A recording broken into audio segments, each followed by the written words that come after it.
This incident happened about 10 years ago, when I was around 22 years old. I was living in California, USA, where my entire family also resides. We ran a large-scale ice cream business, producing and supplying to various cities, hotels, and events. The business was doing well, and I was earning a decent income. That day, I had to deliver a big order to a city about 1.5 to 2 hours away from California. Since out-of-town orders were common, we had everything prepared, the ice cream, and the refrigerated delivery truck. I took control of the truck and brought along a helper boy with me. The order was for a birthday party, so we had to deliver it in the evening. We left the factory with enough time in hand. I was driving the truck, and the helper, Darren, was enjoying the passing views.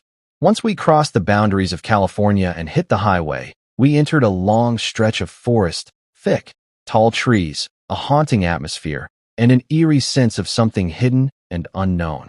Although it was only around 7 in the evening, it felt like midnight. The dense forest swallowed the daylight. Suddenly, I noticed something lying on the road ahead. Usually, stopping on the highway is not allowed, and there was no U-turn in sight. But as we got closer, I realized it was a child lying on the ground. So, I had no choice but to pull over to the side. Seeing me stop the truck, Darren grew concerned. "Sir, why did you stop the truck? You know this forest is known for strange, frightening things. Why would you stop in such a dangerous place?" he asked, visibly shaken. I was confused by his reaction. I pointed at the child and said, "There's a child lying on the road. He may be injured. Let's go check on him. Maybe he needs help." Darren looked at me like I was crazy. He hadn't seen the child at all. He hesitated and warned, "Sir, you don't know who or what that is. What if it's not a child? What if it's something else trying to trap us?" Despite his concerns, which weren't entirely baseless, my conscience wouldn't allow me to ignore the boy. I stepped out of the truck and walked toward the child. Darren followed hesitantly. As I reached the child, I saw blood running down his forehead. His face showed signs of pain, and his skin was deathly pale. The boy seemed unconscious, unaware of our presence. I panicked and immediately tried to call an ambulance, but there was no signal. I asked Darren to try from his phone. He did, but had no luck either. It was strange. In a country like the USA, network issues are rare, but here we were, completely cut off. I decided to pick up the child and take him to a hospital myself. I asked Darren to hold the child while I drove. He reluctantly agreed. But the moment I got into the driver's seat and tried to start the truck, it wouldn't budge. I tried again and again, but the truck just wouldn't start. Anxiety crept in about the delivery, the child, and the dark surroundings. Darren sat silently, holding the boy, his face pale with fear. When all attempts failed, I asked Darren to get out, and I did too. Maybe we could find help nearby. The highway was completely deserted. Not a single car had passed since we stopped. I thought maybe there was a house or someone nearby in the woods. Darren tried to stop me, saying, "Sir, don't go in there. It's dangerous. What if something happens to you?" But I ignored his warnings and headed into the forest. Maybe I could find water or someone to help. Not far in, I felt like someone was standing ahead. As I got closer, I saw a man standing with his back to me.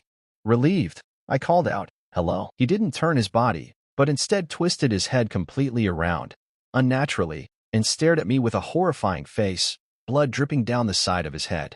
My blood ran cold. He said in a deep, terrifying voice, "Why did you call me?" I was too scared to answer. I shook my head and began to step back when I bumped into something. I turned around and saw a woman dressed in black, her hair long and wild, her eyes wide open. She was holding a child, the exact same child we had picked up earlier. I was stunned. It hit me, the child was a trap. I tried to run back, but more figures emerged. Dark silhouettes, standing in rows, their heads tilted at strange angles. The fear overwhelmed me and I fainted. When I woke up, I was in a hospital bed. For a few moments, I couldn't figure out where I was or how I got there. Then I saw Darren, sitting beside me with worry etched on his face. As the memories returned, a chill ran through my spine. "Sir, thank God you're awake," Darren said. "You've been unconscious for 3 days." The doctors had given up hope. I asked him how I ended up in the hospital and what had happened after I passed out.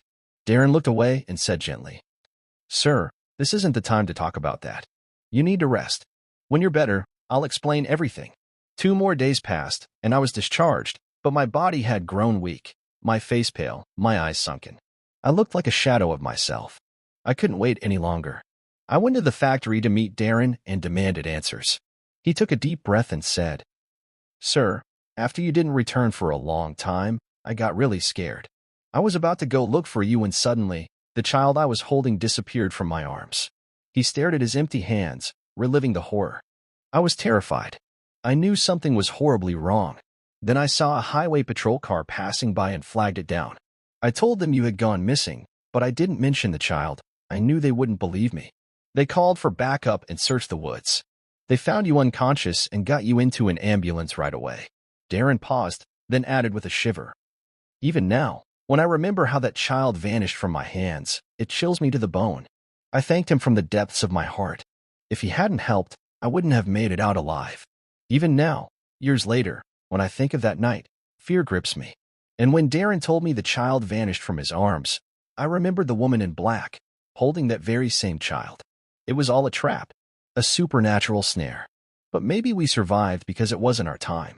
How many others never make it out of such traps and are lost forever?